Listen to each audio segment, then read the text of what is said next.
Hello friends, మీకు కుందేలు తాబేలు కథ తెలుసు కదా. సో కుందేలు ఫాస్ట్గా పరిగెడుతుంది, తాబేలు నెమ్మదిగా నడుస్తుంది. అయినప్పటికీ రెండింటికి పోటీకి వచ్చేసరికి తాబేలే నెగ్గుతుంది. అది ఎలా అంటారా? సో మనం జీవితంలో ఎప్పుడు కూడా ఎగిరి పడి అతిగా ఆవేశపడ్డామంటే ఎప్పటికైనా బొక్క బోర్ల పడాల్సిందే. సో కుందేలు అలాగే అనుకుంటుంది. తాబేలు చాలా చిన్నగా నడుస్తుంది, నెమ్మదిగా ఉంటుంది కాబట్టి అది ఎప్పటికీ వస్తుందో తెలియదు. ఈ లోపు కాసేపు విశ్రాంతి తీసుకోవచ్చు అని చెప్పేసి కుందేలు అనుకొని పడుకుంటుంది. తాబేలు నిదానంగా నెమ్మదిగా నిజాయితీగా నడుచుకుంటూ వెళ్ళి గెలుపుని అందుకుంటుంది. అలాగే జీవితంలో ఫ్రెండ్స్ అన్నీ కూడా అలాగే అవుతాయి.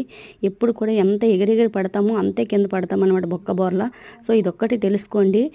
ఎప్పుడు కూడా నెమ్మదిగా నిజాయితీగా ఉంటామో అంతే మనం గెలుపుకి చాలా దగ్గరగా అవుతామని లెక్క అనమాట.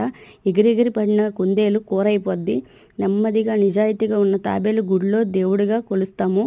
సో అలాగే ఎప్పుడు కూడా కుందేళ్ళ ఎగిరెగిరి పడకండి, తాబేళ్ళ నెమ్మదిగా ఉండండి. అది ఏదవనియండి జీవితంలో. మనకి పెద్దవాళ్ళు సంపాదించిన ఆస్తి ఉంది కదా, వయసు ఉంది కదా, ఎవరి మీద ఎగిరేస్తాము, ఏదైనా సాధించేస్తాము అని అనుకుంటే మనకి ఎవరేం చేస్తారు అన్నట్టు ఎప్పుడు పొగరుగా ఉండకూడదు. అలా ఉన్నామంటే ఎప్పటికీ కూడా చెప్పు దెబ్బలు తప్పకుండా కాస్తారనమాట. ఎంత ఎత్తు ఎగురుతావు అంతే కింద పడతావు బొక్క బోర్ల. సో ఎంత నెమ్మదిగా నిజాయితీగా ఉంటావో అంతే నువ్వు విజయానికి దగ్గర అవుతావు అనమాట. ఇదొక్కటి తెలుసుకోండి ఫ్రెండ్స్. ఈ వీడియో నచ్చితే please like, share and subscribe to my channel. Thank you for watching.